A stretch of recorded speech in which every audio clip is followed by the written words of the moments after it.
आपको पता है कि जिस तरह तोशाखाना केस ट्रायल जो है जल्दी चलाया गया, पहले दिन, फिर घंटे और फिर मिनट्स के अंदर वो फैसला आया, इसी तरह इस ट्रायल को भी चलाया जा रहा है। उसकी रीज़न ये है कि एक तरफ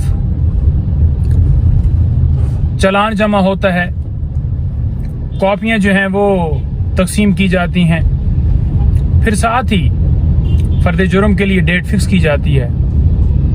और आज फिर वही हुआ कि फर्द जुर्म जो है लगा दिया गया है। और दूसरी तरफ अगर देखा जाए तो इमरान खान साहब की जो बेल थी, जो जमानत थी इस केस के अंदर, वो अभी स्टिल जो है फैसला महफूज है। जो क्वैशमेंट की दरखास्त थी वो स्टिल फैसला महफूज है। इस ट्रायल को रोकने के हवाले से जो दरखास्त थी वो फैसला महफूज है।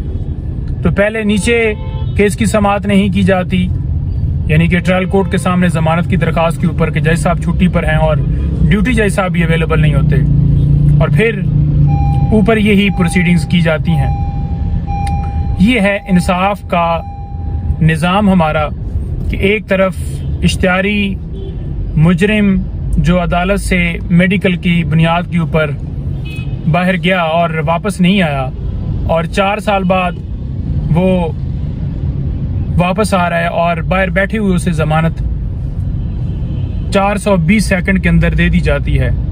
और दूसरी तरफ एक बेगुनाह बेकसूर हमारी कौम का हीरो जिसको अंदर जो है डाल दिया गया है और उसकी जमानत के ऊपर, उसकी क्वैशमेंट के ऊपर फैसला जो है वो दिया नहीं जा रहा, और ट्रायल को जल्दी से जल्दी कंक्लूड करके सजा की तरफ लेकर जाना चाह रहे हैं। तो मैं तो ये समझता हूँ कि आज जो है फर्द जुर्म लगाने की भी जरूरत नहीं थी, सीधे ही फैसला जो है वो हाथ में लिख कर दे दिया जाता कि ये आपको सजा है, क्योंकि जो फेयर ट्रायल है वो तो हो नहीं रहा। ड्यू प्रोसेस आईने पाकिस्तान कहता है, लेकिन नहीं हो रहा।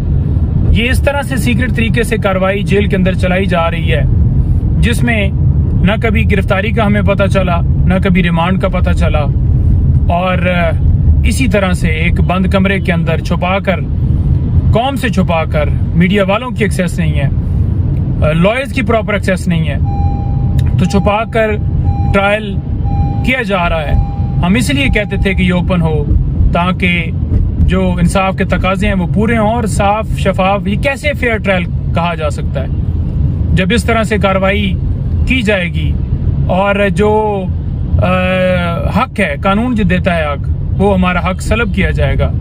तो फिर कैसी उम्मीद इस निज़ाम से, इन अदालतों से जो है हम कर सकते हैं। तो ये आज की प्रोसीडिंग है जी। Thank you.